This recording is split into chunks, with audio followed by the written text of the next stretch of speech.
opening the film Mapplethorpe, co-writer-director Ondi Timmer presents us with still photographs of the early life of the controversial photographer Robert Mapplethorpe. We get a picture of a conservative Catholic upbringing, which will contrast vividly with the life that the man later lived.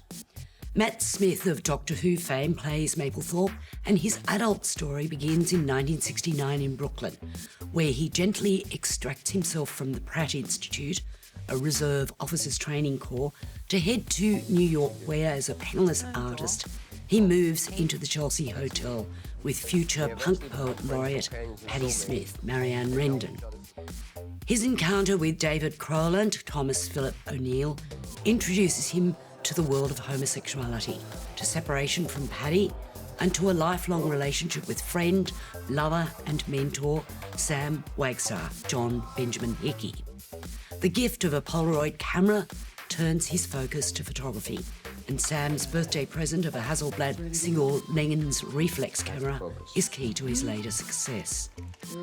Mapplethorpe shot portraits, flowers and nudes, confronting BDSM images that initially made galleries very wary. But then he became the toast of the town. With support from the Robert Mapplethorpe Foundation, we're treated to much of the artist's work, and thanks to Matt Smith's really impressive performance, we're given access to a man who's not always particularly likeable. His dismissive attitude to his younger brother Edward, Brandon Sklenar, himself an aspiring photographer, relegated to just assisting Robert, and his gradual deterioration in health due to AIDS was no deterrent to unprotected sexual encounters with other men. This is a debut dramatic feature from Timmer, and perhaps she's been too careful about presenting Mapplethorpe in a sympathetic light.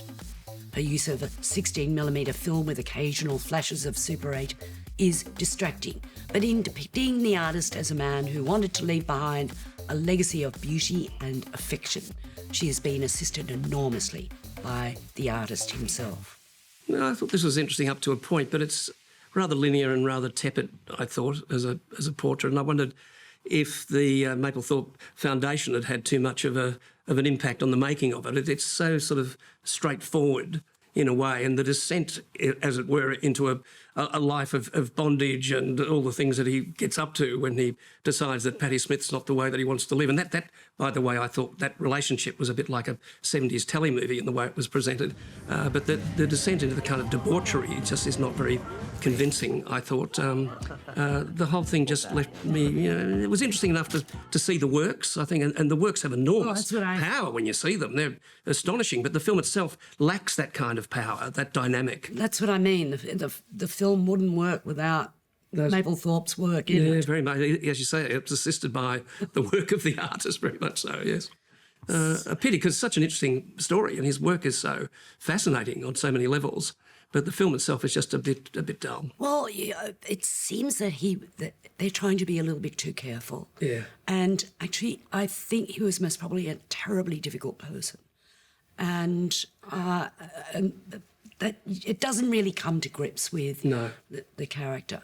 So, look, I would give this 3.5 stars because it was just so great seeing the photographs themselves. Absolutely, I agree with you. I'll give it 3.5 as well. Photography, it's about light, it's about composition, it's about the personality of the subject. I'm an artist. I would have been a painter, but the camera was invented.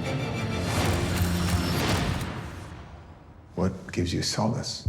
Beauty, knowing that my work will outlive me.